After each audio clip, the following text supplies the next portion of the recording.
Wow, the astrology of the week ahead has an exalted Venus storyline that can offer us glorious results in love, friendship, peace, and money, but also with a tempering of Saturn. Saturn is it realistic? Can it last? Will it make the good housekeeping seal of approval? And in our lives, then we're going to be looking at how to find realistic outcomes in love and money stories as this week progresses. And I'll be telling you how to work with that energy and how to use that, because we also have a North Node of fate and destiny taking this whole thing to a completely new level that hasn't happened like this in many, many, many years. And I'll talk about that in greater detail in a minute. Now, that aside, guess what else I'm talking about? The election stories going on in Canada. Some of you know that our Prime Minister is stepping down, and we are now in what's called a leadership race to replace him. But today's video, I'm going to focus for my Canadians and curious-minded Americans and other places, Pierre Poilievre, where we're going to talk about his natal chart. I believe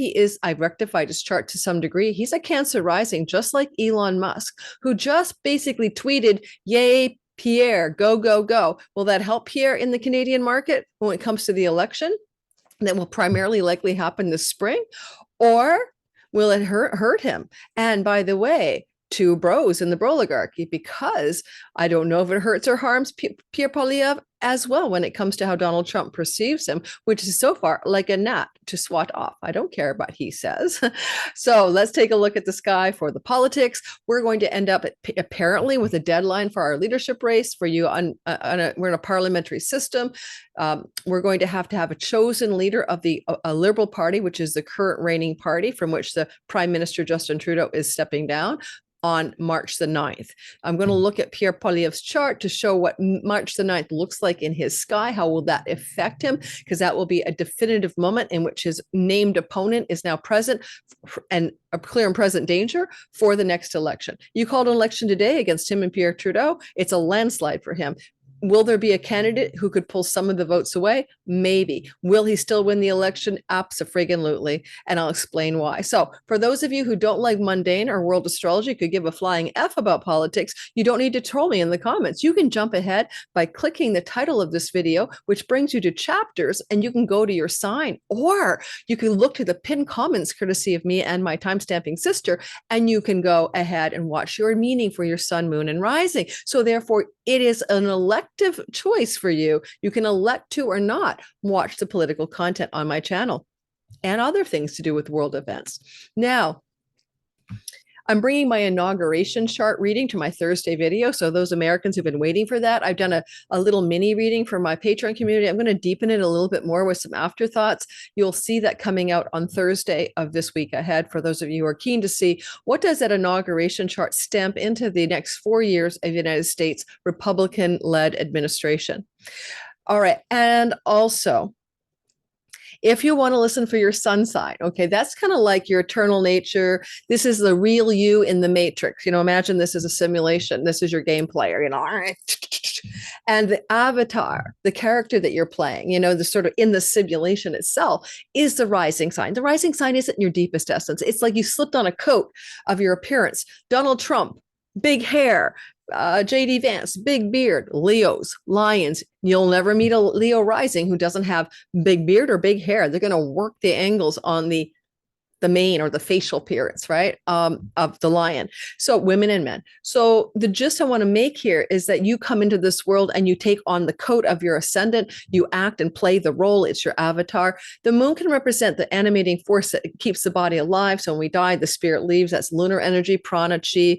But in our real life, we kind of see it as the mind and the emotions. How are you reacting to life? Like, oh no, my person didn't win the election. That's the moon in your chart. That's your mind-body complex feeling states and thinking states about reality. Your sun is eternal. There's a flying F about this one life that you're living. And the character is just the one who embodies all of that. The soul in the ascendant, ruled by the emotion minds of the moon. Okay. But in a practical way, your moon can look a lot for you like things to do with your home or how you're feeling about life when you're listening for that. Your sun about career and purpose, because the soul's more concerned with ultimate purpose. And often it looks like our career path, what we do with our lives here. And then, of course, the ascendant is how the character in the simulation has a lot of things happening to it, like in a movie, right? The plot twists and turns. And so you can listen for all three. The older I get, the more I find my sun seems to be more my operating system, operating from my solar energy, less from my ascendant character. You check out your life, see if you're listening for your sun sign, turns out to give you a more in-depth, accurate set reading of the future, or your rising. To me, it's a bit of both, actually. All right, so we're going to start off with talking about Pierre Poilievre. So Poll, Polly, like as in like, hey, Polly, wants a cracker? Ev, just Ev. That's an Anglophone way to say it for you Americans who are confused. And if you want to go French, you want to go like Poilievre. But you can just say Poilievre. There we go. So I've solved it for everyone here today who's always confused about his last name. So Pierre Poilievre, I did some research. He was adopted by a 16-year-old mother who got pregnant just after her own mother died, raised by two school teachers in Calgary, Alberta, grew up in a stable household. His biological half-brother was co-adopted by those parents, and by all accounts, he had a happy childhood. His dad, that biological dad, was a gay guy who stepped out of the closet when he was a teenager as his marriage to Pierre's adoptive mother ended. His biological mother was a nurse, and I'm going to later on became a nurse, and I'll show you that in the chart. And well, I can also mention this. Pierre Poilievre is not interested in his physical appearance. And I'm going to talk about what that means in his chart, because his attention to what I'd call staging himself and staging his appearances has somebody behind it who is basically stage managing him. And I thought it was interesting in his long interview with Jordan Peterson, who's a Canadian but has a great following in America, is that he spent the entire interview with his legs spread wide open. Like, it was almost kind of provocative. He's sitting in the chair and he's got his legs spread like that. He sounded like he is fighting a cold too, but his legs were like that. And I thought, he's sitting like Donald Trump, who often sits with his legs spread out, usually with his hands between his legs and his tie down there too. But I think he was stage managed. I think someone told emulate the body language of Donald Trump in case he watches this video, and it will feel simpatico. Like, oh, I kind of like that guy. And Trump might not know why to analyze that, because when you mirror someone's body language in psychology, you make them at ease, right? As a therapist, I studied psychology. I almost became a transpersonal counseling psychologist. And so that made me look at who is advising him. And I'm going to share that in the chart. I can find the first woman he dated, which was a long time, a political analyst type, advisor type person in Ottawa. And he dated that woman for many years. And that counts as a significant relationship. And his current wife. And we'll talk about that. She is from another country. Oh my God. Sorry, guys. I'll come up with it in a minute, but she's from a South American country. Finally, this is the year, he's a goat. He's an earth goat. And in this particular 2025 year, I think we're in the year of the dragon or the snake, but whichever way, I did a quick cursory research. Anyone who's a goat, born in the year of the goat, and he was born in 1977, and it starts usually in February, meaning he's a goat. People who are goats, the year of the goat, are going to have career success. And it's really ramping up with communication, networking between now and sometime in June. And that's exactly when not only is he out there stumping for what he thinks is important, as the liberals are all in chaos and disarray, but it will be the election that will be called in the spring, likely happening April, May into June, that kind of feels to me like, as a goat, coming into a time of great career ascension and success, according to the stuff I've read about the year of the goat, people born there, how they'll do this year is auspicious. So I think we know that he will stay in power as a conservative. Will he win the election? And the answer is yes. And I think the election will happen before the summer, because it will be called once the leadership race is over and Parliament is unprorogued, meaning Parliament is allowed to get back into the game of life.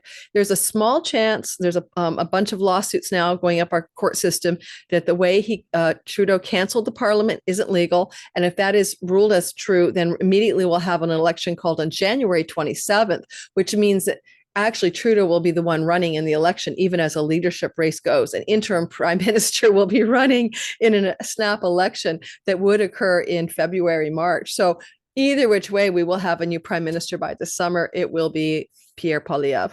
All right, so I'm going to show you his chart and tell you why I rectified into a Cancer rising. Don't forget, we will be doing your sign on this Venus exaltation with Saturn North Node, super rare energy. It is extremely rare. Saturn is only here with Venus every 30 years. It last happened like 94, 95, 96. Let me double check my timing, something like that. And yet it's back again, but it's even rarer to have the North Node, Venus, and Saturn all trioing up. This is a really big deal for you, for me, and the world. So let's take a look at the potential chart for Pierre Poilievre. This is the sky. By the way, he could be any degree of a Cancer rising. I have no clue. I just threw in possibilities, right? So yes, his ascendant is basically on the sun of the United States and this puts his ascendant completely conjunct Elon Musk's Cancer ascendant, and the solar return ascendant of Donald Trump for this year that he's in this power place. So there is a possibility of just saying that's a really cool alignment, but I'm just saying his ascendant is somewhere in Cancer. That's all I can tell you. His ascendant is somewhere in Cancer. That's where I'm going with that. Now, it's interesting to me to see that he has an ascendant in Cancer. And I believe this is true because I know I can hear a lot of people going, are you sure? Is this true? And no, I'm not sure, because the other option for him is a Leo rising. So I can go either way. But one of the things I want to mention, he was involved at a young age in civics. He went into interest in politics at the age of 16 years old, which is crazy, as a passion. And he followed it like he got what am I doing here? This isn't him. Just ignore this. I'm going to pull him up. Crazy, crazy, crazy. I'm like, what? That's just the ascendant, but here's his ascendant. Sorry, it's Phaco ascendant. I don't know if his ascendant is 27 degrees. I don't know if his ascendant is, 15 degrees, but I think he's a Cancer rising. Sorry about that, but I'm not going to stop the recording. I actually accidentally just grabbed the transit chart.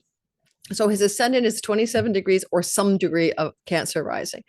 Now let's go back to the idea that he's always had a passion for politics.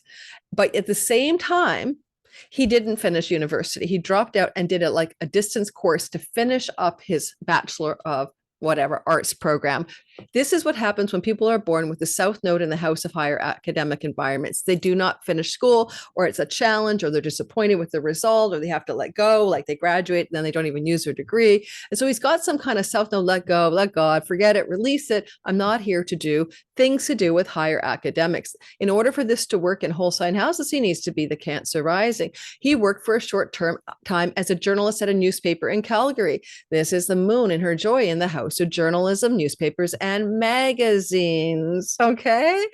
He's known as a big stumper and going out and doing rallies, a little bit like Donald Trump, and getting huge turnouts, massive amounts of people coming to his events. Yeah. Classic ability to mobilize the people on a stage, whether it's, a small stage, or he's in the Rotary Club, or he's having a meeting in a restaurant. His fame emerged as he became very, very powerful during the pandemic, even before he became the leader of the Conservative Party in 2022, for his ability to mobilize a crowd in a local environment. Moon, people in the local environment of his third house. Not only that, Moon flowing to Venus, popular with the people in a house of influence and celebrity. So this is looking more and more like his chart, right? His adoptive dad came out of the closet as a gay guy. This is the closeted father in the house of secret and hidden things, conjunct bisexual Mercury. This is his adoptive father. His actual mom that gave him up, and he finally got to meet his real mom, who lives somewhere in the United States, in the Carolinas, when he was in his 20s, is the moon flowing to Venus, the goddess of nursing. And his mother was a nurse, is a nurse. Can't make this up. He was a wrestler in high school, but his Mars in earthy Taurus, he had to stop wrestling for a shoulder injury. Shoulder injuries can come from both Taurus and Gemini in terms of ruling shoulders. It depends on the system you use. But Mars is in a place of detriment, and the wrestling career did not continue, and he did not become an athlete. See, I'm pretty sure that this is his chart. That's where I'm going. His wife. Now, this is a bit trickier. I'll tell you why. Because I think his first long-term relationship, which involved collegiate energy, someone in the political sphere, I can't remember her name, something Byrne maybe, that person is probably Jupiter. I'm using an ancient tool from, India, a type of astrology tool. I'm not going to explain it here, but if that's true, and this is the woman he dated for quite a few years in Ottawa, and that was a long-term relationship before he was marrying his real wife at 38 years old. I think he might have met her at 36. His current wife, with whom he has children, and she's quite lovely. Well, that would mean that his second wife, the one after this long-term wife in quotes, long-term committed love relationship, right, is going to be Venus. Well, that is exactly what she's like. She's beautiful. There's Venus in the house of social groups and friendships and allies. They met. Oh, I just saw an interview with her. They were set up by friends. They were set up by a friend of hers, I believe. If my memory, oh no, they met in the workspace. He was in Parliament. She was working as she was in the parliamentary system working for a senator as an executive assistant, and they would cross paths in Parliament. And that's interesting because this is the house of friends, social groups, and 11th house, colleagues and coworkers from the career space, and the way we make money and the environment when we make it in the groups we hang out with. So there she is up here. And she's also beautiful, and it's Venus and Taurus, and she's quite beautiful actually. And it's conjunct the goddess of marriage, and they married and they had children together, and Venus witnesses the house of children. And actually with Uranus there, I'm wondering if one of these kids was a surprise and they hadn't planned to have children so soon, or if he still has a surprise child down the way. I think he might have two, but I'm not sure. Now, finally, I'm pretty sure he's a Cancer rising. Elon Musk trumped him as, yay, go bro, go. And that would make sense because Elon Musk is Cancer rising. He had no ability in his career, Pierre Poilievre, to look good in front of people because he didn't give a flying F about his hair or his glasses or his geekiness. He was super geeky looking during the pandemic. He came into power as a leadership ruler, at the age of 2022. And that would put him at, give me a minute, guys. I'm going to do some math on the fly. 2022. So that would be, I'm doing math in my head. That's 41, 51, 61. No. Hang on. This girl is math debilitated. I have dyslexia. I have left, right dyslexia. That leads to math issues. By the way, can anybody here do this? Can you make an L, like the pet detective, out of your hands? And can you guys do this? Can you bend your hand like that? My sister told me that this is a genetic thing that's rare, and it's hyperflexibility, and it runs in people who end up with joint pains. I have joint pains, but also in autistic spectrum disordered people. And now I think, I always thought I was just ADD. Maybe I'm lightly spectrum disordered and didn't know it. I didn't talk in school until I was, I don't know. I didn't talk at all. And I shut down in school. And it's interesting because it really was debilitating for me to be in school. I was friends with my neighborhood, buddies and stuff, and my sisters, of course. But, I'm also extremely psychic. And is anyone watching the telepathy tapes? And my sister's son is, as far as we can tell, autistic. So it's literally, or Asperger's, that is. It's literally a disorder spectrum, but it can be genetic. And I'm thinking, like, I might be one of those. Now, hang on while I do the math, because I'm obviously not a math savant. I'm back. All right. So back to Pierre. I'm just trying to prove the point. I think he's roughly a Cancer rising. I did rectify Elon Musk's chart like 3 or 4 years before his birth time was revealed. And I picked him as a Cancer rising. This means that if Elon is indeed, if Pierre is indeed Cancer rising, it means Elon Musk and Pierre Poilievre share the moon in the third house, which is interesting to say the least. There's a lot in common that they would feel an affinity with each other. So one of the things I wanted to point out then is that when he became the leader of the party in the year of 2022 in a conservative race, he would have been 43 years old.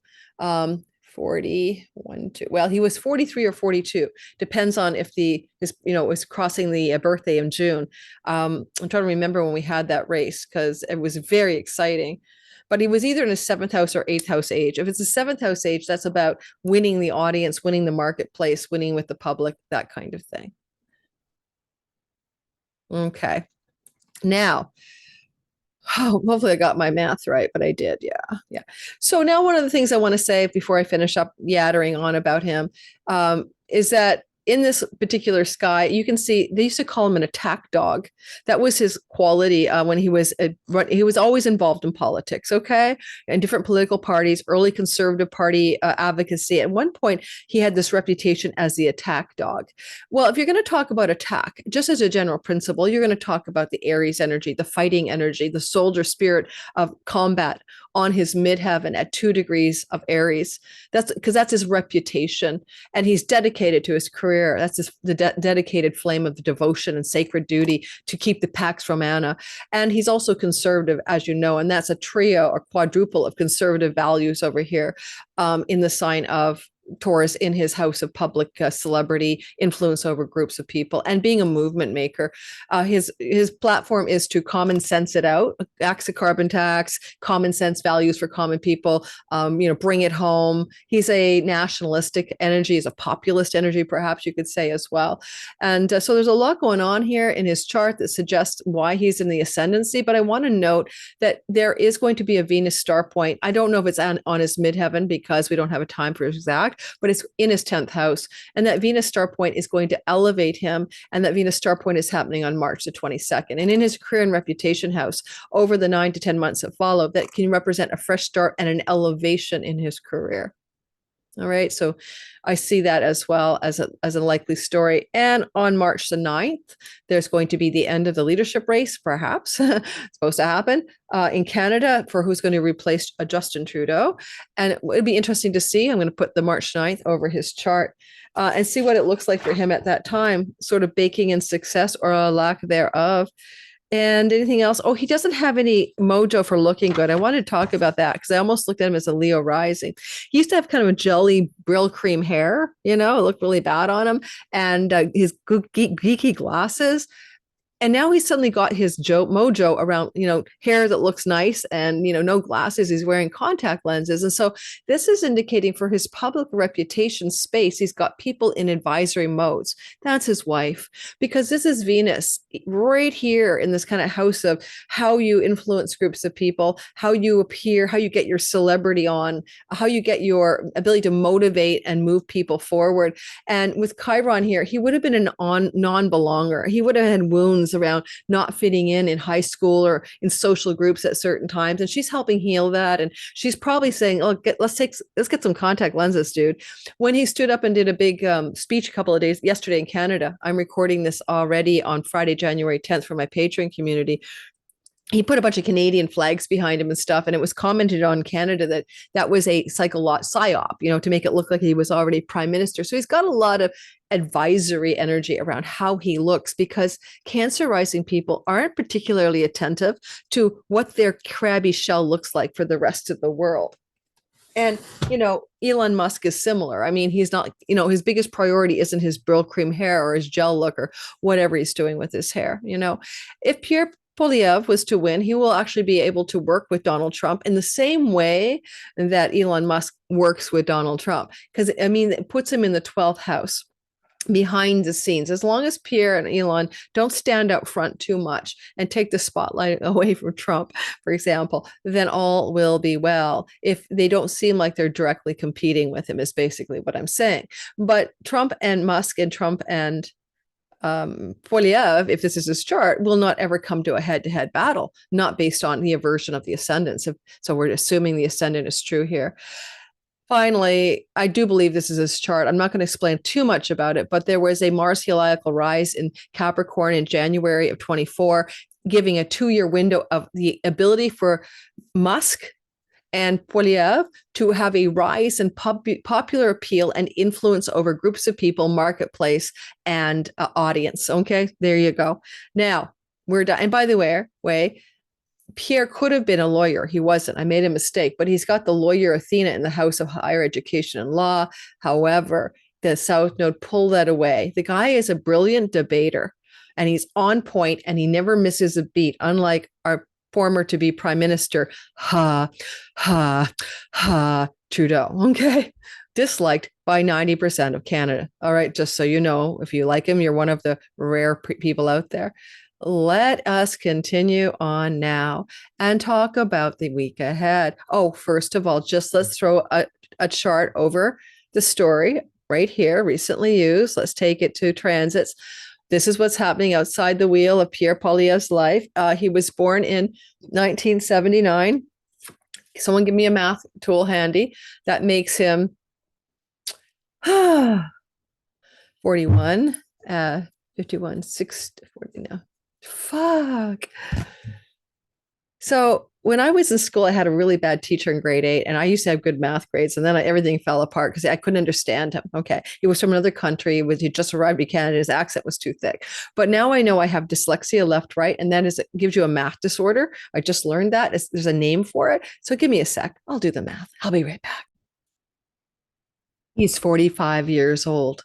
By the way, I also studied statistics in university and got all A's. So applied math, I'm good at. Applied math, I'm good at. 2 statistics course under my belt for study designs and stuff like that. Okay, so 45 is a meaning as well. So hang on. 40, 1, 2, 3, 4, 5. Okay, so he's up here. He's in his 10th house age. It's a profection age tool. It's very powerful to be in your 10th house age because you're focused on career, ambition, and success. If we don't know that his Aries 10th house is a story because we rectified the chart, I will simply say he's going on up into focus on career success. That's what the 10th house age will offer him. Now, he does have Chiron transiting his 10th house, which could bring wounds to his career, but Chiron is also going to be, I'm in August of 24. Chiron was there. Let's move us to the now. Chiron is now in direct motion, moving forward after having been eclipsed in April and probably causing him no harm in his 10th house, because for a lot of us, this chironic wound is being healed post-eclipse and with Chiron going in direct motion. So I think the wound is behind him, but I will note there is a chironic wound in his 10th house to be considered as something to be cautious about. I don't know the degree of his midheaven, so I can't talk about the role of the North Node, but I could say this to you. In 2023, the North Node began to move through his 10th house as well as North Node eclipses. And this is July of 23, the first eclipse of March of 23. This man has been going up and up and up and up in the polls. It's so bad. It's so good for him and so bad for the Liberals, because if there was a race election called today, the Liberals will not have enough votes at this point, because of Pierre Poilievre's power and influence over the MP votes, which is like people vote for a member of parliament. And at this point, the members of parliament voted for will all be conservative, and the Liberals will drop to not just the opposition party, but a completely inconsequential minor party. So this has escalated his reputation and his success over the last 2 years. And that's exactly what happened. So I'm going to stick with, if we ever get a birth date for Pierre and anyone ever wants to track it down from some kind of registry or ask him, he'll probably come out as a Cancer rising. It is on March the 10th, though, that we're going to see the kind of turning point in Canada, or 9th, 10th, when their new person that he'll have to run against in this election will be called. And that puts us right here. And I can just kind of make an assumption by the vibe of the sky. How does this new leader impact Pierre Poilievre, even without worrying about a perfect birth chart, what planets are happening where? So on March the 9th, 2025, in his chart, he has Venus and Mercury in the house of career and reputation. Not too bad. Venus is retrograde. She's like going to be back again. So don't worry. She's going to keep coming back here.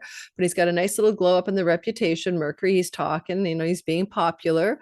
What else is going on at the time of this? Canada announces it's his house of open enemies that we need to look at, because if he's a Cancer rising, his house of open enemies, it represents the planet Saturn. What is Saturn doing? The opponent planet. Saturn in the real-time sky, not Saturn in his natal chart. So the real-time Saturn is in Pisces, right here, right there, conjunct the North Node, conjunct the Sun, and conjunct Neptune. That tells me if a man is going to be his opponent. Okay, a prediction. I know that maybe everyone thinks that Chrystia Freeland will run. She could against, say, Mark Carney, but it looks to me with the Sun Saturn, a man will be his main opponent, the final choice of the Canadian leadership race for the Liberal Party. The people voting are the Liberal Party people. Now, this is a tricky one to read because his South Node is involved in this energy. Perhaps this could indicate this person could pull away some of his votes, because right now he'll have a landslide election against Justin Trudeau. who's this probably really the son of, if you look at the pictures, of Fidel Castro, whom the wife of Trudeau had a relationship with. But I think it could mean that. I think that a man opponent may run against him and draw a little bit of his mojo down so that he won't have the most perfect, like, landslide victory that he had hoped for, but he still will probably have a victory because the opponent is falling in the 9th house, which is not a strong house in Pierre's chart. It's a weak house. It's like the hand of the king. It's a Metacosmos house. So his opponent takes on a weaker position in the chart than would be a good one for an actual opponent during the election. And there's nothing particularly happening on the day of this announcement of the new leader of the Liberal Party. And by the way, Liberal Party would be a 9th house story in many ways. It represents governing institutions, like, you have to get a membership and you have to sign up to be a Liberal Party member, and then you run to be a Liberal Party winner and leader of a party. And so it's kind of like, so he's probably going to have an older man. Saturn represents old. I think Mark Carney is kind of an older man, even older than Pierre Poilievre, and a son. And so it's probably Mark Carney, if Mark Carney runs, which he probably will. I'm going to go with that. Yeah. So I don't see anything else that's like earth shattering here. You'll see that Mars is moving direct through the sign of Cancer, having station direct on February 23rd or so. And so this is the fighting spirit, right? Donald Trump won with the Mars energy in his first house. It's the fighting spirit that is building up for Pierre to take it to the people. And it's kind of cool that the moon is the people at 29 degrees in the first house, Cancer, which I believe belongs to Pierre, and could indicate fight the people, fighting to get the people, fighting to win the votes of the people, fighting for the people. You get the gist. That's my take on it. Now we shall do your sign for the week ahead. So let's talk astrology. Don't forget, if you're new to my channel, my name is Lori Lothian, Western Tropical Zodiac. Like and subscribe. Don't forget that you still have a chance to get my 2025 All Signs Bundle, individual signs, or the whole bundle. Up to you. They're in the description box. My 25% off sale is still on till the end of January. You probably don't want to miss that price because it won't come back again. And you still have a whole year ahead to use those 2-hour videos, PDF guidebook, audio video download formats as well. Somebody emailed me and said, I can't get this to work. It was a PDF, right? So I emailed her the Word doc, but 90% of you know how to open a PDF document, which gives you links to where the Dropbox files are and directly to unlisted YouTube videos. So it's not a hard thing to get. It's a 1-page PDF with all the access points to the content. All righty, let's roll. Let's roll. Let's talk Venus. Let's talk Saturn. Saturn puts boundaries, contains, and walls. Saturn is structure, form. Saturn is realism and what will work and what can hold and endure and last and persevere. Venus is beauty, love, and peace. I talked earlier about a potential peace treaty between Ukraine and Russia based on Venus's in and out and up and down through her exaltation in the sign of Pisces and back and forth in the next 3 months. Get ready for that one to resolve itself. I am concerned about the situation in the Middle East, especially around the 26th and 7th of January, because I think there could be another dramatic escalation of tensions there, but I'm not going to cover that now. We'll save it for that week's video. But the Ukraine-Russia thing is heading into temperate moderation and reasonable peace deals. That's what I see. I could be wrong, but I see it. Now, your own life, there's a Venus exalted in Jupiter's home kingdom. And this is where she wants to like let it rip, like Dom Perignon and high peace and extraordinary higher love and money that just is coming down all over you, raining pennies from financial heaven, goodness and pleasures and everything else. And she's been thinking that way ever since she entered into January 3rd, her exaltation in Pisces. And now she's creeping closer and closer to Saturn. By the way, this is my otter spirit jewelry. And if you're into that kind of stuff, it's all coded for your sign. And you can get 20, I'm not going to give you the big spiel, but you can get 20 something percent off, 20% off any otter spirit jewelry. All of their jewelry has got cool shit going, all grade A, precious, semi-precious stones, and coded for astrological meaning. This is the Moonstone series. Okay. And this, I think, is, I can't remember the name, but it's all good. You know, it works for my sign. It's a description in the box under my video if you want a discount with those guys. And Venus and Saturn normally get along. They get along in astrology. She exalts him in her Libra house. They are friends. So this is a friendly union. And I'm going to tell you the only problem is the north node. Rahu, the north node, enters into Pisces, moving backwards, moving retrograde, and Venus is moving towards him. Enters into Pisces on the 11th, 12th of January, depends on your time zone. And now she's going to cross into Saturn, and that's going to happen on the weekend, like on the 18th, 19th. She's going to bump into Saturn, and then she's going to go past him, and then she's going to be enclosed, or she's going to be like, there's a straitjacket. She got Saturn on one side and the north node on the other. North Node just wants to expand what it touches, volume it up. That would be pleasure and success and glory and fame and riches and love and exalted love. And, you know, but then Saturn is like, wait a minute. Plus Rahu, well, it brings worldly success. The North Node is also considered to be somewhat malefic. And so I think this kind of like, I'll call it a malefic enclosure, is going to make Saturn and the North Node deal with Venus in a different way. So if it comes to world peace events, right, then we're going to talk about, we want the peace is possible. Saturn's bringing realistic things to the table, and at North Node is kind of inflaming it all and making it very intense. And I don't know that it's just that easy for a malefic enclosure like this. If it is that, because I'm using an Indian tool, the North Node being Indian astrology Vedic, being malefic, not just a Western tropical, then it's possible that where she's enclosed here is a difficult window of time. So I'm going to cover that time window because it comes back 3 times, and you need to be aware of the 3 times it comes back.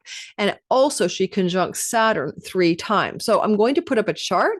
I want you to take a screenshot of it, and I'm going to give you things not to do during these times, or the way to work with this energy during these times. This is starting up this coming 18th, 19th, which is bringing us into Friday, Saturday, and we're going to have to work with it. So that screenshot is coming.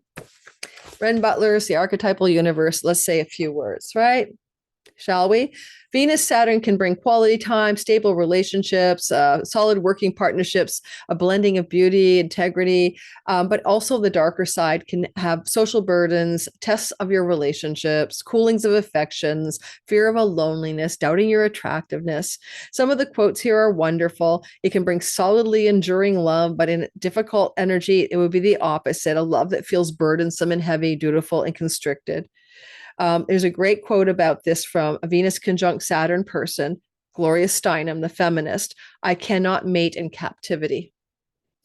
So there's something about your relationships that can feel strained, difficult, or hard, more like you have to struggle to make it work, or you have to push through to not give up, right? Having a grudge, not forgiving someone can be a Venus Saturn darker side, according to Renn Butler. Bad hair days, that makes me laugh. Oh, shoot. Am I getting my hair cut during that? I am. I should change my hair appointment. Okay, so those are just some thoughts I have. Loyalty and faithfulness and monogamy are the easier and better side of it. But you get the gist. Now, I would extend Venus to monetary matters, which he's not doing. He's just using her as a relationship planet. And, you know, separation or boundaries or borders that cause problems with peace, right? But also the borders that create the peace, because now we have defined borders. Pisces represents shorelines and borders between places, the sea and the land. So drawing of borders can happen in the next 2 or 3 months with this Venus Saturn story repeating itself. I'm going to bring up a chart for you. I want you to take a screenshot of this so you can use this next 3 months appropriately. All right. So we're doing your sign, and I want you to take, I just got a little blankie because it's getting a little chilly in my window seat. You know the drill, guys. It's hot, it's cold. Let's get going and show you this picture. Sorry, I'm shaking my own screen here. Take a screenshot, please. Use the tools that I'm giving you. They're handy. Am I actually sharing? Oh, honey, Lord Almighty. It doesn't say that I'm sharing. So let's try it again. Maybe I was, but my screen didn't say it was. Really? My screen sharing is paused. How can my screen sharing be paused when I'm actually sharing? Okay, let's try again. Share. Now I'm looking at my screen. Oh, I see what happened. There we go. That's better. So this is what's happening. This is the story of Venus and Pisces conjunct Saturn. Now I'll be diving a lot more into this as we get closer to this whole like Venus enclosure part 3, over here. We'll talk about that in April, but we need to take an 18-year cycle, which is Venus moving through the sign of Pisces. And we need to do, North Node moving through Pisces every 18 and a half years. And then we need to marry it to another cycle, which is Venus moving here with Saturn, which is every 30 years. So in this regard, what I was trying to mention earlier is this is not a common theme. This is an uncommon theme. And we have Venus and Pisces on these dates like we did back in the 1990s, meeting with Saturn.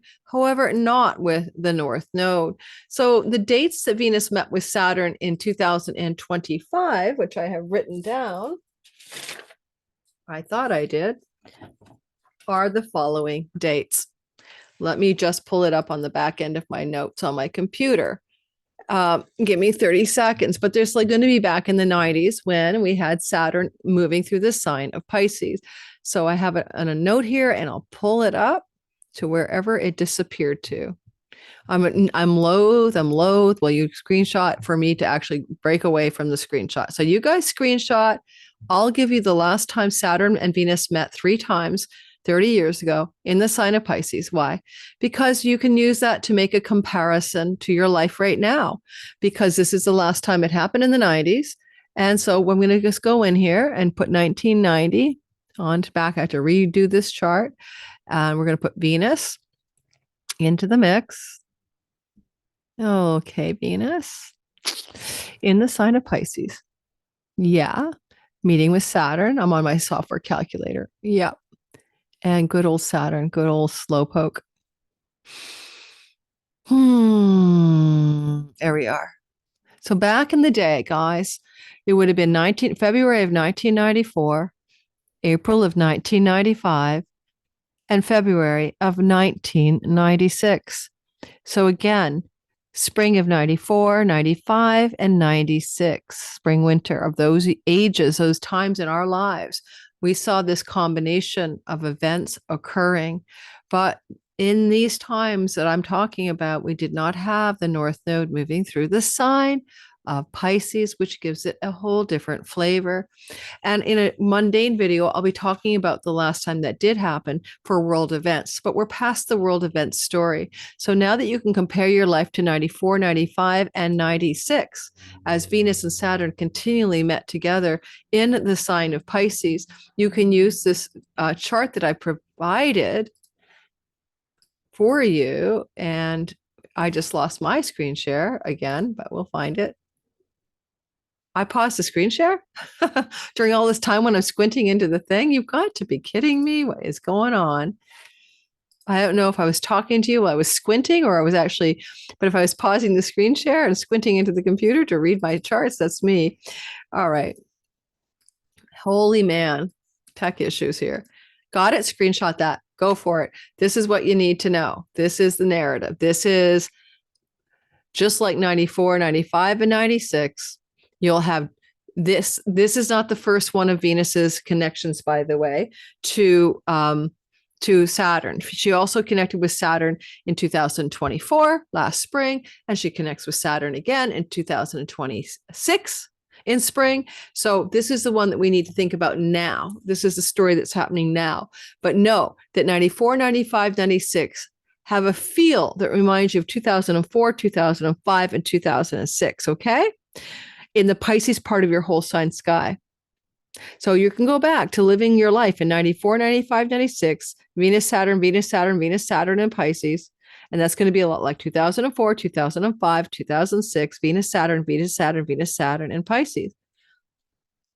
What I've got on the screen for you, of course, is the exact 3 pass here of Venus conjunct Saturn, because she will be in a busy retrograde period. And the retrogradation will give her 3 passes with Saturn in this mini window of time. And that did not also happen in the last 94, 95, 96 window. So this is very special. And so January 19th at 16 degrees, Saturn and Venus connect. And then she's retrograding. And on April 7th and 25th, Venus and Saturn connect. And then on April 25th, she's direct and Venus and Saturn connect.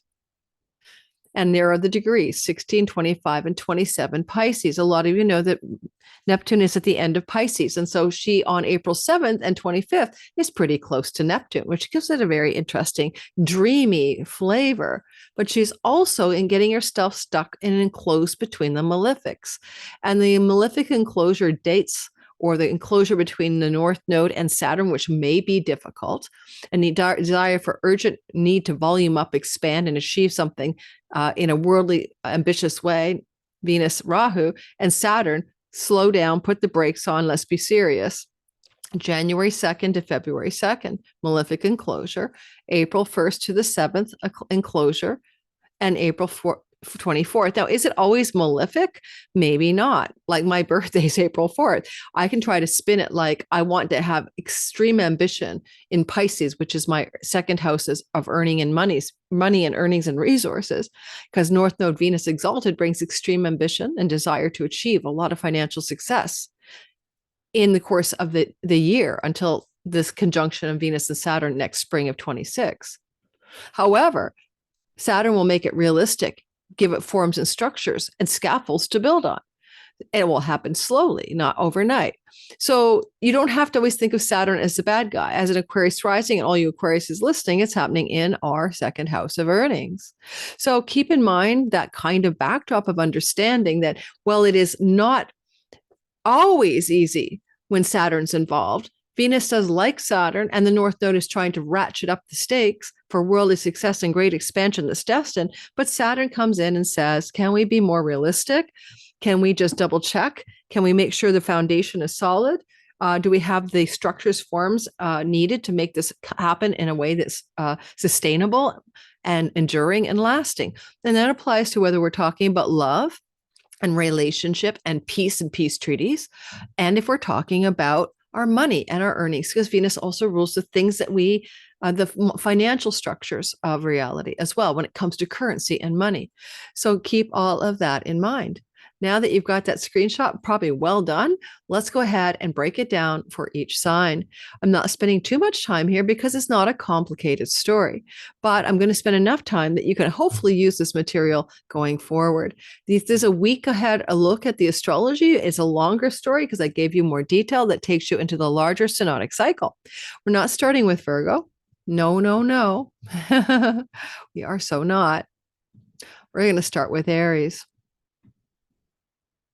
And we're going to kind of bring us into this energy field that we can see it playing out around the 18th, 19th. This is the 19th. It's a Sunday in my time zone in Vancouver, Canada. Some of you might start to feel it starting to build up. She becomes closer to Saturn Friday, Saturday, Sunday. All right. And then it becomes a cycle, right, of stories that I gave you the screenshot for. So, but I'm going to break it down for how this is playing out all the way through, like until the April 25th Saturn conjunction, 3 parts, January 19th, April 7th, and April 25th. Keep in mind, you must connect the dots. There are dots to connect. You know, back in March of 2024, she co-joined with Saturn here as well, March 21st. So, but we're done that story. We're on a new reset button, and this is how it looks. Sorry, I got to move to Aries. So Aries, sun, moon, and rising. I think I am sharing. Yes. And I believe I'm sharing what I'm sharing. So give me a sec to double check. You're looking at my screen. Well, we're on the same page. Okay. So Saturn and Venus are connecting together in the sky on January 19th, April 7th, and April 25th, initiating a shift of energy that lasts until the spring of 26. And it's a 3-part shift, shifting gears in 3 parts. And it's taking you into connection here with the part of the chart that is representing your I'm there. That is representing your solitude, your bed pleasures, what you do alone, your creative projects you do in solitude, your international digital borderless income revenue or money made from foreign places, foreign shores and distant people, and places you might want to go that are foreign and distant as well. Now, she is very seriously connected to Saturn here. And remember, there are malefic enclosures. I gave those to you in the screenshot, but she will be in a malefic enclosure here as we move through the rest of this part of the sky through until about February the 3rd. I'm just going to double check that malefic enclosure date. I think I would have it memorized, right? But no, not necessarily. The malefic enclosure will end for you on Sigh. Give me a minute.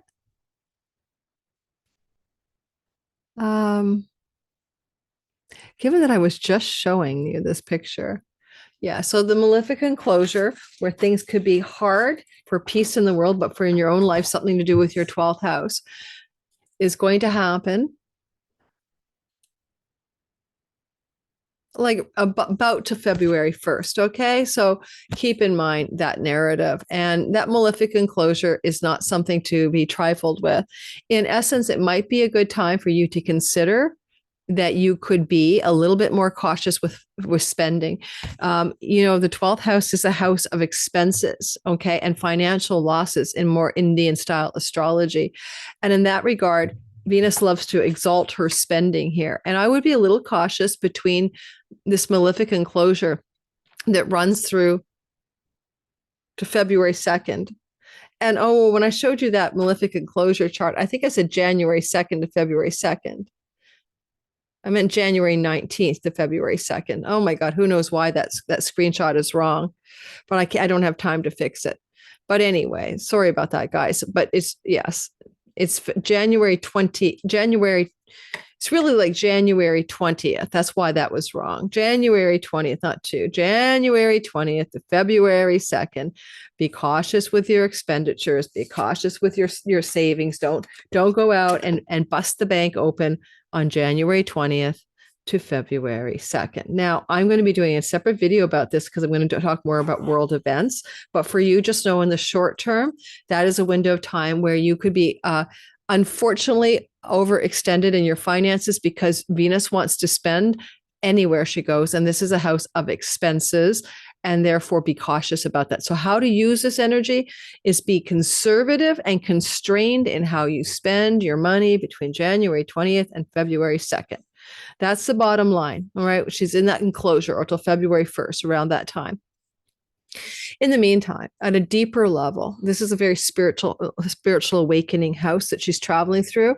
And Neptune is there for vast, spacious, oceanic consciousness and awareness. And so a lot of you might look at your life and ask yourself some deep, deep, deep questions about your own soul, its purpose, what you want to achieve in your career that's in alignment with your spiritual values and what you wish to do that has deeper meaning and it connects to more of a divine plan.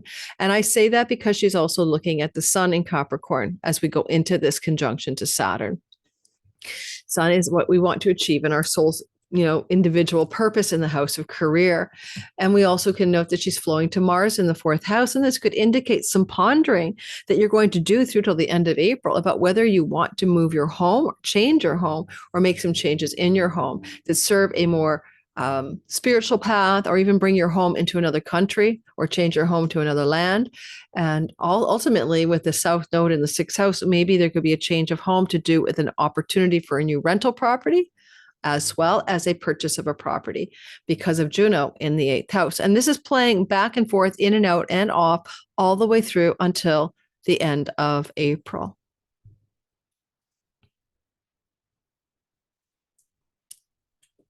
Taurus, sun, moon, and rising sign. It's a story that opens up this opportunity here for this Venus, Saturn, love is hard, love endures, but it's in a money house. Your 11th house is about the friends you have, the social network, sure. And some friendships may be enclosed here a little bit between a rock and a hard place, sure. So some strain in some existing friendships could occur on January 20th to February 2nd during the first enclosure. And this story doesn't end till the end of April, back and forth, in and out. But the 11th house is also the great gains from one's career, meaning specifically their wages or promotions or raises and the way you acquire financial wellness from the career itself and your reputation itself. And this is a difficult time. You're feeling squished here. There's a malefic enclosure. You really start to notice it January 20th to February 2nd. And Venus wants to make enduring, lasting changes. She wants you to keep the golden friends and social groups. She wants the career gains to be lasting, enduring, resourceful, and resilient with Saturn's help. And then the North Node wants to just go for broke and amplify things. This is a time where, for example, there may be a job opportunity. You want to grab it and you're like, this is for me. But then you look at the fine print because Saturn's like, wait a minute, do you see, look at the clauses on this thing? This is not really sustainable. So you'll have to really look at things more closely, especially when it comes to legal contracts and agreements, as this does flow to Juno in the house of business partners, legal contracts and agreements. Now, also, there's a discussion here with Mars, and Mars is like, we've got to make a change of some sort. And it's third house changes. We don't need the midheaven in there because we don't have a person. Midheaven is reliant on a birthday. But it's possible here. Well, I would say that you're looking at maybe making a change of neighborhood, changing something to do with a brick and mortar business, making some executive decisions. But you've been thinking about it before, back in October. It's back again. It could do with financial matters and brick and mortar business, financial matters and online world. Or just the idea of making a change in your relationship to your local environment that's more sustainable and paced and well paced. Sometimes Mars is a commuter. Are you traveling too much to work back and forth? Is there a need to make changes there as well for the gains that you're receiving? And the sun is flowing to Venus as well, and Neptune in the North Node and Capricorn just at the time of the conjunction. And there may be an indication here then that you want to also stabilize a more aligned path to do with your purpose and the work environment gains. And maybe some of you having something to do with legal outcomes, courts and court documents that need to finalize and can actually come into a really nice finalization with rigid controls and realistic structures, right, in that enclosure of January 20th to February 2nd. I wouldn't necessarily want to be a single person beginning a new relationship under this energy. While Venus and Saturn could bring enduring love from a social friendship circle, it also has a kind of vibe of intensity and confusion with Neptune. So in that regard, it's probably not a good idea to go running out on the dating trail during this enclosure. But certainly when Venus is not stuck between Saturn and Neptune, you could maybe go for it. And look, I'm not going to pull the chart up again, so you know some of the dates to worry about. I should fix that chart, but I don't have the patience to put January 20th, not January 2nd. All right. Gemini, sun, moon, and rising sign. The sky is saying we have Venus coming into union with Saturn on the 19th or so of January. And then by the 20th to February 2nd, she'll be enclosed between two places that may be difficult. This is your career house. And well, between January 3rd and the 19th, you may have experienced more joy, pleasure, or popularity in your career or success with the work environment or the boss or raises and promotions. Now, suddenly things start to feel a little bit more sober, realistic, and sometimes difficult. You could find yourself in this energy of what happens when Saturn travels the 10th house, right? I use Kamala Harris for Geminis as an example. It's a mastery peak of authority that leads to a walking down the mountain. Most people, when Saturn transits their 10th house once every 30 years, will end their career as they peak out at a level of success that they're fulfilled now, okay? So, the long game for you with Saturn finally leaving here in February 26th is probably to end a career path, to retire, to leave it, to find some new thing to enjoy. I'm a progressed Gemini sun, and that is definitely true for me. And so in your sky, in this story, this Saturn is tired and old, and he's at the top of a mountain, and he's like, by February 26th, I'm out of here. I want to do something new. I'm going to find a new goal, dream, and wish for my life. This new long-lasting target board to aim at. And so some of you might wonder about when Saturn and Venus get together here and next year in the spring. Again, she keeps saying, find what you love and what you value and what you enjoy that goes the distance, but it may not be the thing you're already doing.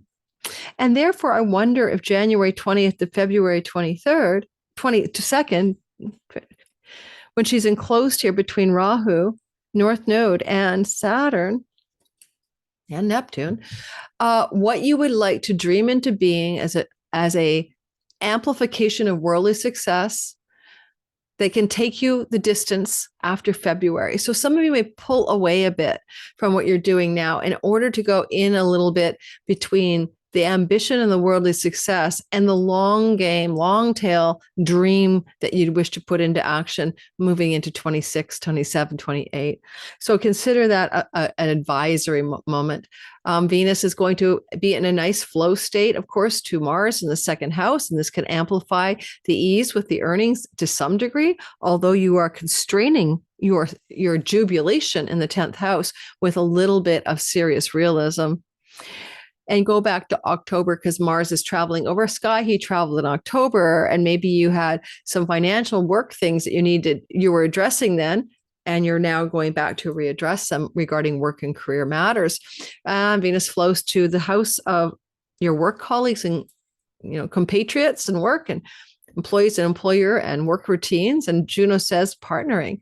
I think some of you might find a sustainable opportunity to partner in the work environment, the business environment, the career environment with somebody else for a greater financial ease and flow during this time. And I'm really looking at that specific window of January 20th to February 2nd, even though the conjunction is happening on the 19th.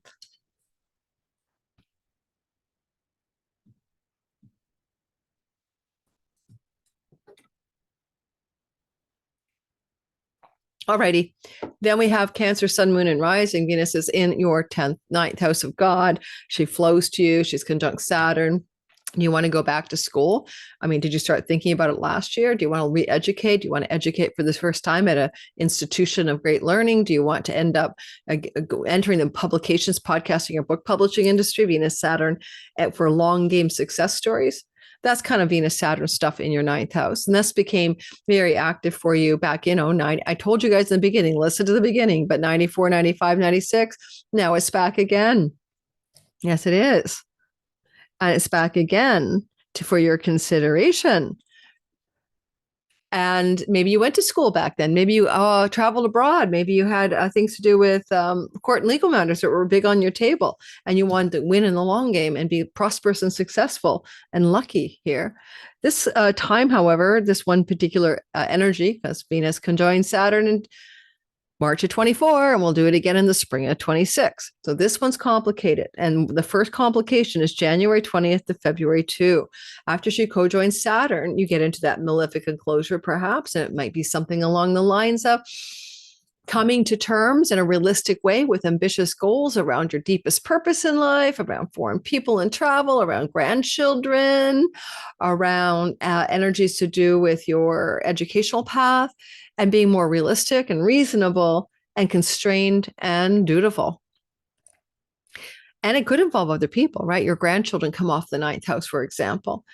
And also so do pastors, preachers, therapists, and helpers and guides and mentors. Like this could literally look like, I thought my therapist, guide, mentor was great, and I just decided they're not. Or I was thinking this school would be great for me, and maybe I'm not so sure. Because maybe the cost is too much, or it's going to be a hardship in some way. So there's a reframing, a rethinking. Book publishing industries up there. Maybe you got a book publisher, but now you're trying to work on some kind of promotion deal with them or royalty deal, and you're having to struggle. The Venus malefic enclosure, and it happens again the first week of April and once in the end of April. So go look at the photograph you can take a picture of. In the screenshot, it'll be on the timestamps. Venus is flowing to Juno in the 5th house. For you single guys and girls, this could lead to a new relationship connected to foreign places, foreign people, learning environments. Juno would like to commit. This would be a relationship, though, that requires a realistic assessment of what it's capable of doing, but it would have an element of destiny. And there's luck in the 9th house, right? And that's what we call a luck house. And so there's something about how luck can be bordered or constrained or have some boundaries around your luck or what you want to do that structures the lucky breaks that you may have. And the Mars is you making decisions and actions in your 1st house about what you want to do with this Venus up there. What actions about these themes of the 9th house must you take and decide on? And ultimately, until Mars goes direct on February 23rd, you're probably going to wait to make any major decisions. And you'll experience another malefic enclosure in the first week of April. So this is a longer story, but the first sense of, what needs to happen here and what do I need to make a decision on? By the first week of April, you'll know what decision to make. And it could involve legal matters, courts, as I said, a sibling too older than you, book publishing, lots of meanings in this part of the sky.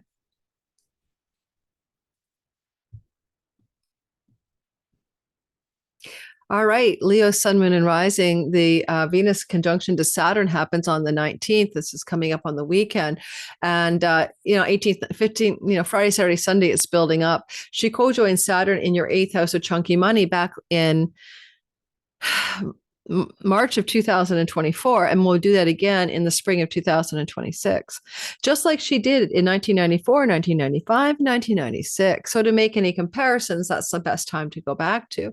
And your 8th house has a lot to do with the money you share with a spouse, your business partners, your resources like investments in the markets, banks, and mortgages.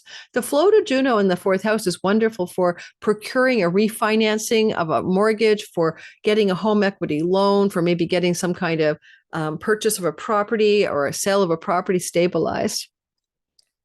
However, there's also inheritances from elder females or elders in general that could occur through your 8th house with that Saturn, Venus, elders. Okay, elders. Right. Someone gave me grief about this on my channel recently, but yes, prosperity comes in many ways, and sometimes it's as legacy wealth from a family of origin. And this can be a long story that's playing out till the end of April because of what I showed you in the chart. A lot of Venus retrograding back into Pisces. You want to watch out though here for complications regarding taxes. This is coming through tax season to the end of April. Saturn can represent serious realistic assessments or an expert authority like an accountant helping you navigate a better tax structure for your money. That's very possible here too. The malefic enclosure energy is not a good time for putting an investment into your, don't bet on a stock investment. I don't think it's a good idea. Saturn is constricting, constraining. Venus is exuberant, and the North Node is amplifying it. And Neptune can bring illusions around the thing you think is a good investment. So maybe give it a break and not do any investing on January 20th to February 2nd when there's a sort of a containment of Venus in a difficult place. She does flow to Juno in your 4th house. That's the real estate opportunities. And Mars in the 12th house can bring opportunities for investors, investment, and money decisions and actions involving foreign shores, foreign entities, far off places, borderless income, digital, and revenue, like, PayPal, Stripe.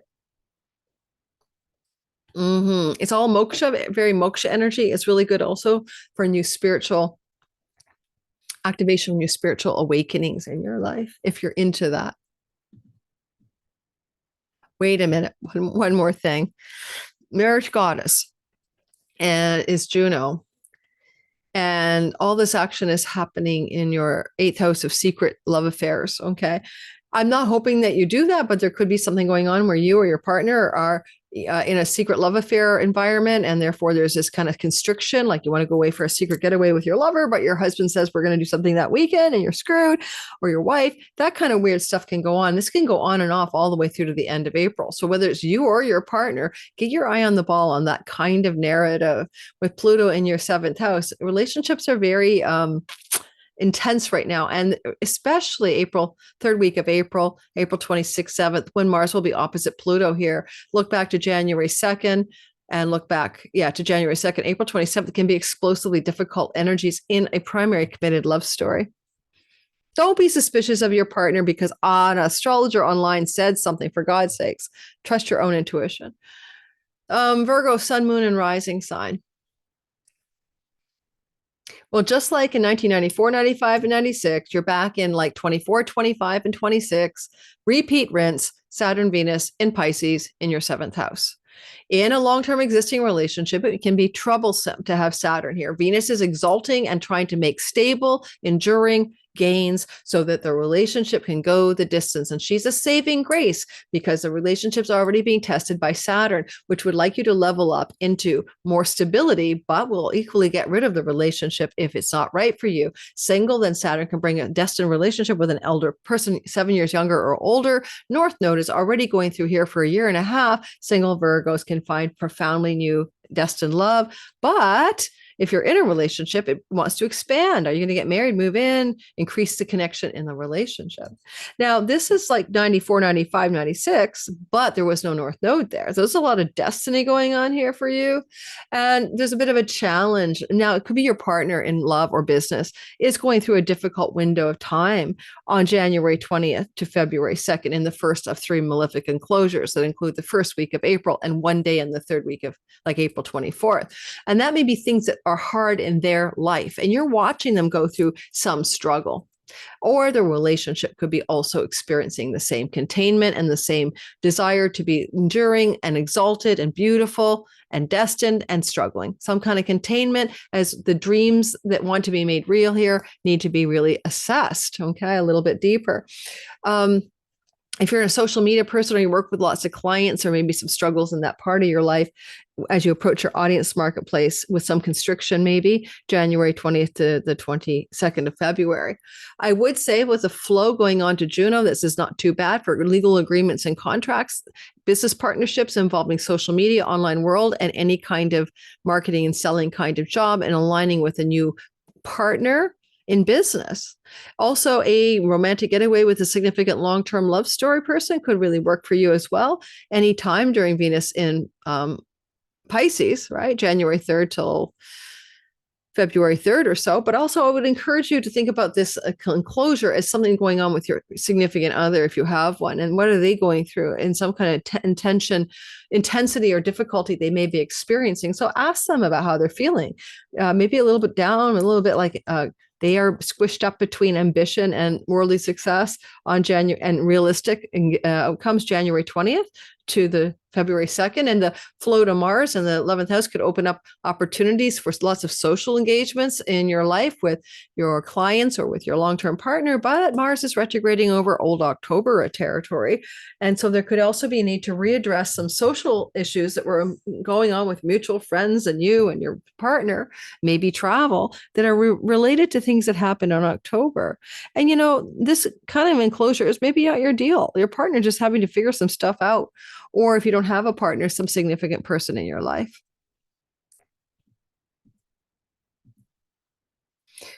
Libra, sun, moon, and rising sign. I think I need to get some water. Usually it's chocolate, Everyone laughs at me. She gets a chocolate break at Libra or Gemini's all the time. But now I realize I need some H2O. So I'll come right back and we'll get on to the second half of the all signs. And don't forget to like, subscribe. It helps the channel grow. And notification bell and comments, all the drill. Thanks. Thanks, guys. I'm just going to pause. Alrighty, I got the tea. We're ready to roll. Check my phone. Okay, let's get moving. Am I recording? I am. We got half a zodiac done and we're moving into the second half. Now, I didn't fix this yet. I didn't have time to fix this, but I want to remind you guys that because I'm like me and I don't have assistants and I should get them soon, I will be doing that. This is to remind you that the time that is all right. These are all correct. Direct, retrograde, direct, but pay attention to the Venus enclosures between North Node and Saturn, January 20th to February 2nd, not January 2nd. I said it wrong because I had a typo in here. January 20th to February 2nd, April 1st to April 7th, and April 24th. Those are malefic enclosures, just to be aware of them. I think that's what they are. Again, I'm using the North Node as a malefic. So that may not be traditional. It would be an Indian astrology. Okay, here we go. Into the event chart of Libra, sun, moon, and rising sign. So just like we had back in the day, 1994, 1995, and 1996, Venus was meeting with Saturn 3 times. And once again, spring of 24, spring of 25, this is the 19th, and spring of 26, Venus, Saturn, Venus, Saturn. And so you're going to repeat stories in your 6th house of work. And that is stuff to do with work, health, pets, like domestic animals, jobs, work routines, rental properties sometimes, debt sometimes, karmic and real. And so these energies are back. These are all the meanings of the 6th house. And you're resetting a button here that lasts a year until next spring. And you do one more button reset. This spring is a little complicated because we have a 3-part story because of the retrograde. And so Venus, Saturn, Venus, Saturn, Venus, Saturn, January 19th and April 7th, and April 25th. The story doesn't end until the end of April. And so this is the first salvo.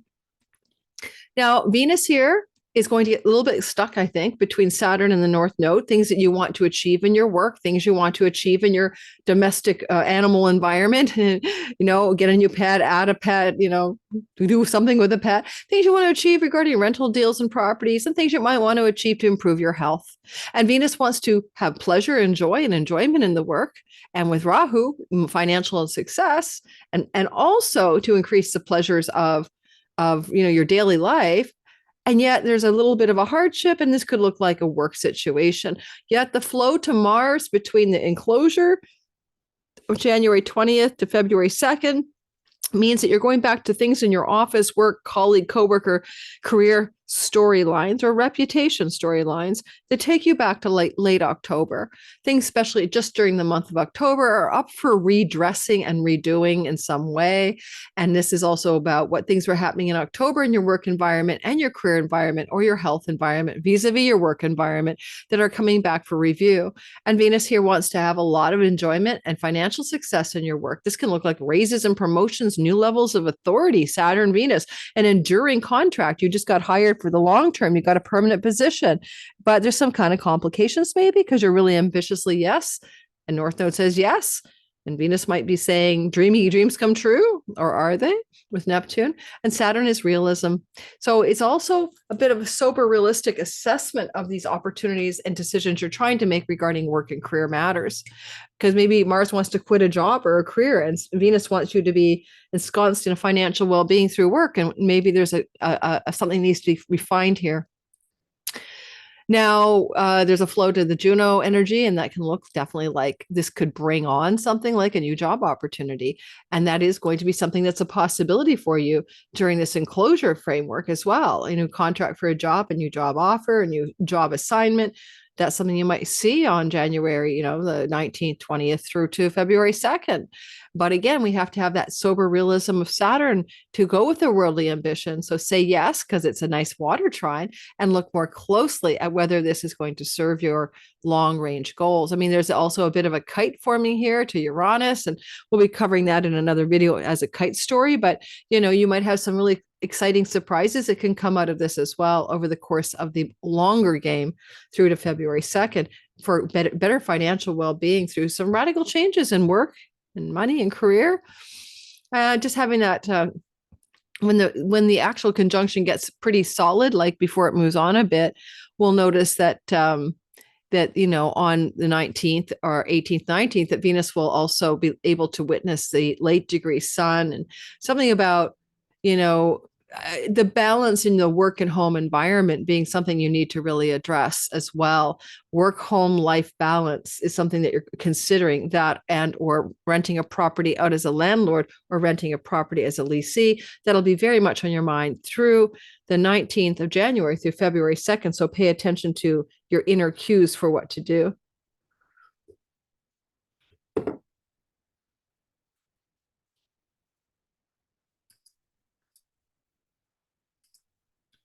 Scorpio, sun, moon, and rising sign. It is like very much a story, just like you had in 1994, 5, and 6, this back 2024, 25, 26. As we see Venus moving with it into Pisces conjunctions here with Saturn. This is your house of pregnancy and fertility, artistic creation, and entrepreneurial business. Depends on your age. 94, 95, 96 might not mean anything to you. You might have been a kid in school and maybe it has no relevance. On the other hand, like my son was born in 89. So I'd be saying, like, when he was 5, 6, and 7, what did this mean for him? What did it actually mean in this house of creativity, fun, play, pleasure, natural gifts, and talents, right? What was he up to? And so for some of us, you go back to that time and remember that the creative artistic capabilities, the muse, the inspiration are in your 5th house. And my son really got down with a bunch of artistic, creative stuff back then, a particular type of affinity for certain creative projects. What is it that you were doing, adult or not? Were you having romantic love, new love stories, making babies, starting new businesses in 94, 95, 96? Saturn says, go the distance, go the long haul. All right. Venus says, love, play, pleasure, babies, sperm, and ovum. North Node says destiny and fate. Neptune says oceanic dream come true. You're the only sign, I'm going to tell you, it's okay as a single Scorpio to get involved in a relationship under the sky. Because Juno, the goddess of commitment in long-term relationship, flows to Venus in the house of romance. And this would be a relationship a little bit outside the box. Uranus is in the seventh house, like no one you've ever been with before. But Venus could bring you a deep, profound twin flame soulmate love. And the enclosure here between Saturn might be nothing more than this is going to be evidently an enduring relationship from the get-go. But it also can look like maybe some constrictions. You know, you meet somebody and you guys can't wait to be together, but they're in the middle of a divorce, but you know they're going to have to travel. So maybe there's some separation or some slowing it down a bit in a relationship that it comes into being or has come into being since January 3rd. And that's for you younger single people or people who are dating again. This could just be a slowdown. Now that malefic enclosure, that's what I'm talking about, the slowdown, January 20th to February 2nd, it's back the first week of April and it's back again on the 24th of April. So you'll keep working with this energy. If you're an entrepreneur, and this is your fifth house of self-made business, then there's some kind of constriction, slowdown, or restraint that needs to be considered. This is your children that you already have, and it may be about them. They might be going through something to the end of April that continually puts them in a place of endurance testing, a little bit of a hardship, a bit of a rock and a hard place between something to do with creativity and ambition and long-range goals, or even situations in their life that have nothing to do with you. They want to have a baby and make a grandchild for you, especially with the Mars in the house of grandchildren, and they're having some slowdown, some constriction, some second guessing about it. In the malefic enclosure windows in particular, right? First week of April, the 24th, etc. of April, the 19th, 20th of this week ahead through to February 2nd. Now you can make some agreements with your children and make some deals with them and formalize certain agreements between you and your children, or you and your children vis-a-vis your grandchildren. Was anything going on in your life regarding grandchildren? Or leisure travel connected to foreign lands, visas, and passports at the end of October. This can look like a partial resolution of some of those challenges, and you may attempt to rectify or finish something that was going on in October about leisure, romantic, long-distance travel. Or children or grandchildren, or your children and their plans to go off to university. These are the kinds of themes that are being addressed now through till the end of April. Then some of them bring you back to the month of October.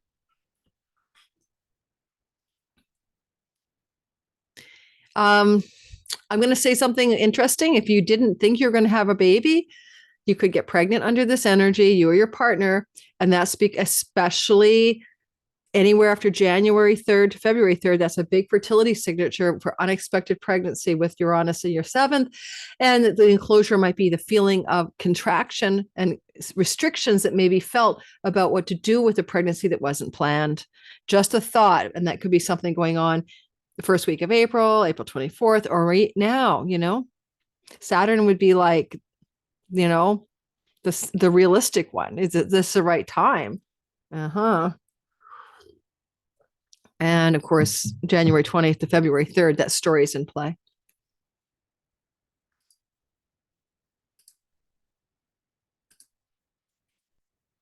Sagittarius, sun, moon, and rising sign. Number one, Venus is doing something she did before. Yeah, that goes back to 1994, 95, 96. She's going to conjunct Saturn. Realism meets desire. And I should call this video Realism Meets Desire. But anyway, I'm not on my A game today. And it's about home, property, land, and real estate. And what is it you want down there? Because Venus is exalting you. You want to build a house, design a house, beautify a house, paint a house, decorate a house, have love, beauty, art, sensuality, and higher love in the home, and dreamy, dreamy love in the home, and a soulmate love close to home, and destined soulmate love close to home. And Saturn, he's saying like constriction and restraint in the home, female visiting the home, maybe. What were you doing in the past regarding home matters, love in the home? Maybe fertility or children in the home, and really women in the home, really. So that was a theme. This is a theme again, 2024, 25, and 26, with the Venus conjunction to Saturn once a year for those years. This is unlike anything you've ever experienced because there's a north node of fate, and fated changes of home or in the home can happen. And this north node will be here for 18 months. But this particular iteration, January 19th, April 7th, April 25th is Venus, Saturn come together, come together, come together. The dates are on the screenshot that I gave you at the beginning. You might just be really working with something here that requires a lot of dedication, perseverance, endurance to push through to create something in your home that you would consider an exaltedly beautiful thing. It's really good for getting loans, home equity loans, money, capital, or money to do something in and from your home because of Mars in your 8th house, and resources from your significant other may be of use there. If you are somebody in a relationship already, in a long-term committed love story and all of that, Venus is squaring Jupiter in the 7th house with Mars in the 8th. And there may be some hardships here, especially in the enclosures regarding separating from a relationship and dividing the marital home and assets and possessions from the home, but in a flowing and fair way. And you might have discussed this with your partner in October, and now it's coming full circle again. And you may see a lot of tension and need to address this in a realistic way, really amplifying on the 20th of the month through to February 3rd, back again the first week of April, back again April 24th during the enclosure windows. Ultimately, if there is an ending and a change and you're changing your home because of it, right? Because maybe you have to sell a home or divide the assets or something like that. This is a story that doesn't even complete its full narrative until the end of 2026, because we're going to keep seeing Saturn and Venus talking to each other here, even again next spring. But this 3-part story, January 19th, April 7th, April 25th is important. And, maybe you're building a house and now you have to do the final design. Maybe you're going to hire a designer to build a beautiful home because Saturn is a foreman, Mars is the builder. But there's stuff going on here. All right, the flow to Juno. Some of you are going to change your home, sell your home to a foreigner, buy a home in a foreign land. These are all possibilities. Find relationships and marriages from foreign shores and foreign people. But is this the best way to start a new relationship for you guys? Not really. This is all squaring your Sag ascendant. So I would avoid starting any new relationships and consider this about maybe completion of old ones, if a completion is needed. And when this conjunction is perfect, the sun is asking you, what are your financial resources about, especially in relationship to business and love partners? And what is the perfect way to go about maybe dividing or separating those resources? And that's for business and love.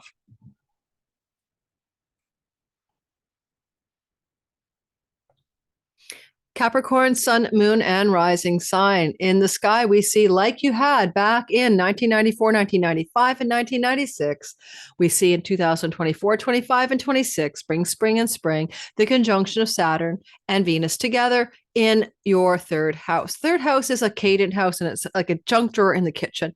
It's full of everything.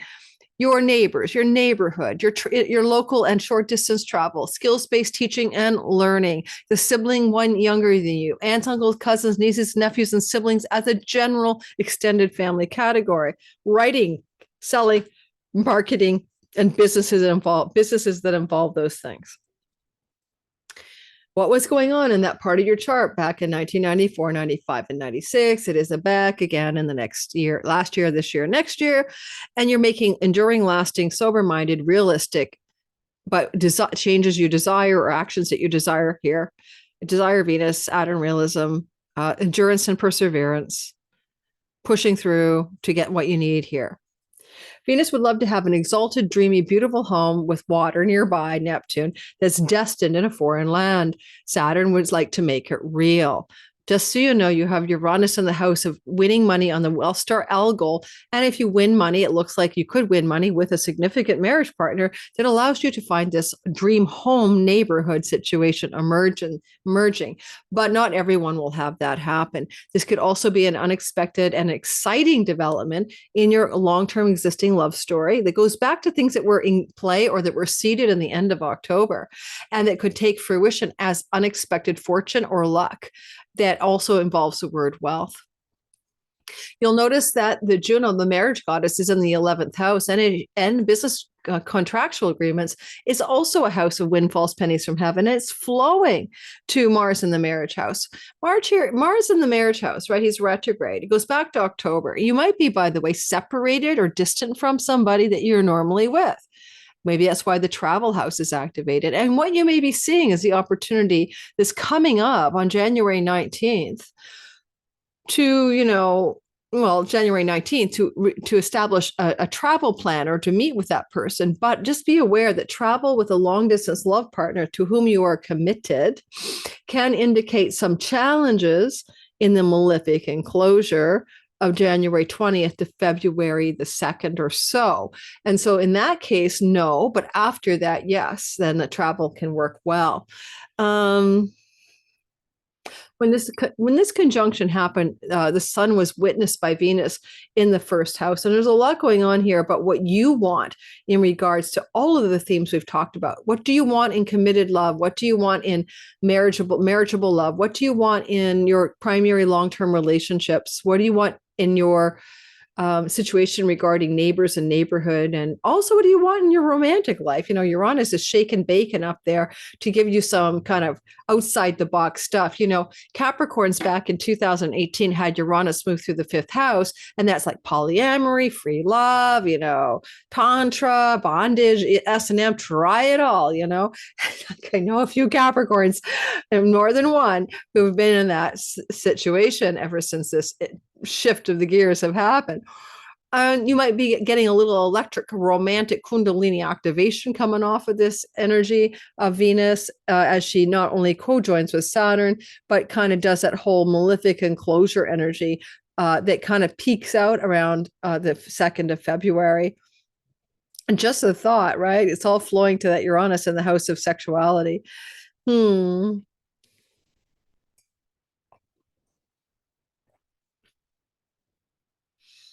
When this Venus conjunct Saturn happens, there's a lot of Mercury complicit, right? Mercury saying, hey, I'm watching you from, the Capricorn part of the sky. And that's you making up your mind and making decisions about all of the themes I've just talked about, or coming into more clarity and strategic understanding around January 19th and 20th. So much going on in the sky. I probably will be doing a second video on this dedicated just to the whole theme of Venus and Saturn, especially in world history, in this kind of rare North Node story.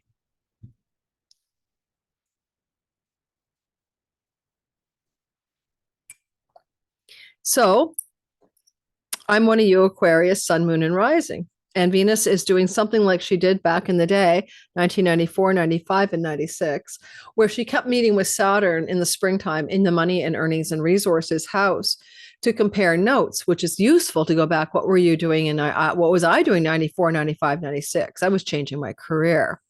I was leaving behind a reporting job at a paper and also a fiction writing career that I was engaged in, which was successful, short literary fiction. I retired out of it, so to speak. I had Saturn slow down that career, put the brakes on the earning structures around it. And by 1996, I was engaged in a new and very prosperous career. I had begun to do my work as a psychic reader in 95, 96. So there's something about the long game, the long range, the stabilization, the structures for prosperity with Venus, what you want and desire, and an exalted prosperity, your dream come true, Neptune, but also that North Node was never here before in the past. Now this is a destined amplification of volume up of some kind of financial expansion through career directions or earnings and resources, okay? And this is going to happen, I did already, January 24, 25, 26. Not January, spring of 24, 25, 26, we have this Venus-Saturn conjunction. But we're seeing it with the North Node here this year and next year for the first time in your life. So this is now a destined once-in-a-lifetime amplification of financial gain through something that has long haul written all over it, long tail, endurance, Saturn. For example, when I look back to this without the North Node, and I think about me in 94, 95, 96, it was a really powerful time because what I began as a new career in 1995 became a career that I continued to do all the way through until about 2008. So it wasn't necessarily a flash in the pan, right? It had some legs to stand on. So any changes you're making around money, earnings, and resources connected to career. Also good for containing and restraining self-undoing through dietary habits or engagements in addictions. This can really begin a turnaround story for all of that, help you really move out of any kind of habitual dietary stuff that isn't the best for you. And maybe that constraining energy is good for you. And Venus is enclosed between malefic Rahu. It's in the intro to understand that. And Saturn, that could indicate like January 20th to February 2nd, getting a real handle on overindulgence in oral pleasures. Okay. Now I'll be traveling with a girlfriend to Mexico, and I don't like tequila, and there's no good wine there, in my humble opinion. And my girlfriend doesn't drink. So it's just going to naturally look like a dry out for me, just without even thinking about it. So that's a fun example. This energy is also flowing into a conversation with a few other planets. Number one, we can see that Mars is trining from the sixth house, and this could be some amazing shifts around your work and job stories, especially with the flow to Juno, including new alliances, contracts, and agreements surrounding job, work, and money. So it can look like creating a new job, quitting a job, starting a new job. But any of these things that want to happen are done in a realistic, incremental, cautious way. And you also notice that Mars is back where he was traveling in October, particularly the second half of October, late October, what things were going on with work, money, and career, and maybe alliances, partnerships, or teaming up with someone. Certainly could get you a new job if you're looking, but the Venus part of the sky doesn't really finish till April 25th. Don't forget, January 19th, April 7th, and April 25th, she's co-joining with Saturn, indicating there's stepping stones that don't even complete through till the end of April, what this is really all about. And this is really just the first pass. There is some flow to Uranus, of course, in your fifth house. You could be citing exalted sudden wealth connected to matters close to home or in the home. Jupiter can win you some money in your fifth house of lotteries and gaming. You never know. You also notice that Uranus could mean unexpected changes of home, but they're positive because Venus flows to Uranus and Venus flows to Mars. This is a mini trine, and this is also the tip of a kite as well, but I don't cover the kite because it's not tight enough yet. It will be, but not on this January 20th. But as you get closer to February the 2nd, or the end of the month, this kite could bring you an exhilarating, exciting change of home, especially if the home you have is one in which you are a renter. And there may be some exciting news coming through the sky that you can make a change here. Now, Mercury's in the house of hospitals. I've got a hospital lottery ticket, so I'm hoping that's what I'm seeing here. But it could also be, by the way, just in case, a lot of communication coming from distant shores and lands around legal matters, or some kind of communication flowing to your earning situation from something to do with backroom deals and negotiations, or a sudden jolt of increase in money connected to digital income, foreign land revenue, and foreign businesses. That Venus wants to help exalt you in your earnings house. And this energy is playing out through to the end of April, but there's a special excitement around that 12th house part of the sky, January 19th, 20th, and 21st, if there's going to be something from far off foreign shores and lands involved. And one more thing, it's that when this actual conjunction was more precise, the sun was in Capricorn, which is your house of hospitals, jails, but also addictions. And so again, there's a strong ease here about a letting go and a releasing of anything like, smoking, drinking, whatever addictions that go through the orifices of the face that isn't good for you. And it doesn't happen with any hardship, but rather with an incredible amount of ease around discipline, constraint, and shift. So any of you trying to quit the gluten, quit the macaroni and cheese, I'll have a mac and cheese here, Annie's mac and cheese, gluten-free. I might just whip it up for a late day snack. You're able to let go of some of these things with such an ease that it might surprise you. Finally, Pisces, sun, moon, and rising sign. A sky is repeating a story from from 1994, 95, 96 to do with you. Personally, you are going to receive the benefits. It's in the sun, your career, moon, your mind, body complex, your emotions, maybe your home, or your Pisces ascendant, anything about your personhood and your character. And this energy is about an energy of expansion with contraction, amplification with moderation, Saturn North Node, Venus is wedged in there. What do you want? What do you desire? What do you exalt in life? What do you think is beautiful? What is beautiful about who you are? How do you want to exalt yourself in a realistic, perseverant way? You know that there are limits in life. You've got that sober-minded realism. You've been playing with it since 2023 March. You stopped playing with Saturn in spring of February 2026. But for now, you're going, I'm realistic. I'm backboned. I've got sober, steady gait here. I know what I want. Some of you had problems with your teeth, your back, your bones, your knees, your ligaments, Saturn in the first house since 2023. I know 2 Pisces risings who lost a tooth during this transit. So tell me about your teeth, Pisces, or your hardship with your feet. All right.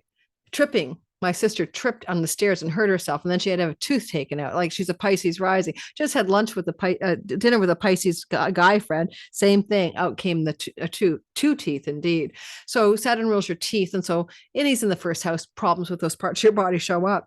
But anyway, Venus is exalting, and she's about beauty. So say you had your teeth removed, and you want to make them beautiful. Are you going to have a veneer? You're going to have a partial thingy. What are you going to do to fix it? Because Venus is a beauty. And the head and things about your appearance are your Pisces first house for your risings, right? How can you have enduring and lasting results in how your physical beauty is showing up? And how can you increase that appearance? Is it a haircut?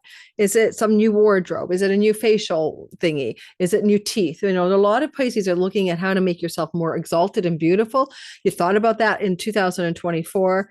March, you're going to think about it in March of 26, but this one's different. This is where you get the North Node more intensely amplifying in a 3-part story. January 19th, April 7th, April 25th, the 3 passes of Venus with Saturn. It can be consult with the dentist, get a mold taken April 25th, get the thing installed, the crown, the veneers, whatever it is. So that could just be so practical for you guys, because how you look and your wardrobe and all that stuff can be very Pisces first house stuff. On the other hand, she asks you, what do you desire? What do you deeply desire? And Saturn says it goes a distance and you'll endure, and you're willing to desire this as a realistic goal over the next several years. And it's a dream wish come true, Saturn. And you're pondering this story all the way through to the end of April. So keep in mind that malefic enclosure, April 20th to February 2nd, can make you feel like you're kind of having to make decisions under pressure or under some kind of constraint, or you're trying to make choices in your life or act in ways that, you want to do them. You have the desire, you've got the volume on it, full up, and Saturn still kind of got some slowdowns here. You have energy flowing to Mars in the 5th house of children and to Juno in the house of grandchildren. Things to do with children and grandchildren, trips and travel, visiting, or communications are highlighted during this week of not just the enclosure, but certainly the enclosure, right? So we're going to go on the 19th, 20th of January to the end of the month. And there could be some agreements regarding a sibling too older than you, and contractual agreements or agreements that are solid and binding with that sibling coming off of this. I think also the energy here says there's a conversation with Uranus, and there can be definitely travel, unexpected travel involving siblings, aunts, uncles, cousins, nieces, nephews, or children that you have. And surprising, unexpected positive travel, but with a little bit of realism that's sober-minded can show up.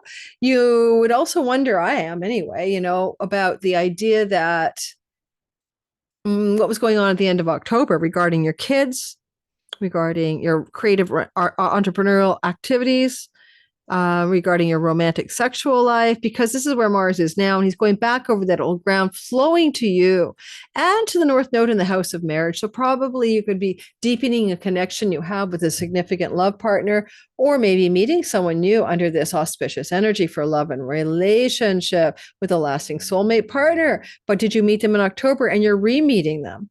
That's the question. If you met somebody in October and it never took off, is there a chance that you're giving it a second chance or it's blossoming again? Especially if that relationship connects to the foreign lands and foreign shores and a love relationship that's geographically difficult.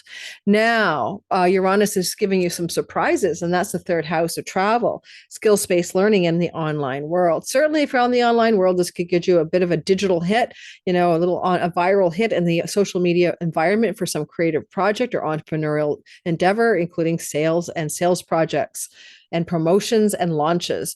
Good for all of that. And yet there's still a maleficent closure. So things can go slower than you expect, or there can be some restrictions or some feeling of that anyway. Through to February 2nd, once again, the first week of April, and then on April 24th. So 3 parts, 3 enclosures. But those are some ideas I have for you. Don't forget, if you are new to my channel, like, subscribe, and hit the bell for notification. I just realized I'm getting my hair cut under a malefic enclosure. It's going to be crazy because Venus is exalted in my second house, which is kind of framing my face. And I'm probably going to find that the girl's going to do, I've had her before and I'm way overdue, but I'm going to probably ask her to chop a lot off. I'm tired of the length, and I'll probably come back and you guys will see me next time with some kind of, oh no, look how short my hair is. But I'm getting tired of length. I've had my hair long for like 7 years now. I really want to do something different. Anybody, this is crazy. Anybody out there who's like hairstylisty, and you can look at the shape of my face, which is long, right? Narrow jaw, long, broad forehead. If you have time, could you give me some suggestions before next week, before I step into a malefic enclosure and get my hair cut? All right. I don't dye it. I'm letting it grow out. That's all natural. I want to see what happens. That's my gray. I have like kind of the Addams family. I've got that like thing coming through here, like that big gray double streak. And I saw some videos with this guy in Italy who got women into gray. I need to go to a wig store and get a gray wig, because some people can wear gray, and I'm an autumn season. I have a yellow skin tone with a little bit of a pinky, T-zone. I'm not sure that I'm a candidate for gray hair, and I really don't have a lot, but I wouldn't mind if I had gray hair, actually. So we'll see. Wow. All right, guys, I'm out of here. I doth digress too much. All right, don't forget, like, subscribe, hit the bell for notification. Help me hit that 100,000 mark. I'm like, I don't know, almost 4,000 subs away. Help me get there. Let me get my YouTube plaque, so that if I'm going to continue this job, at least I'm going up with excitement, or I'm shifting gears, if I do, at least having reached a goal. All right, ciao, everyone. Have a wonderful malefic enclosure, but a Venus Saturn, and tell me how it goes in your life. I'd like to hear what's going on.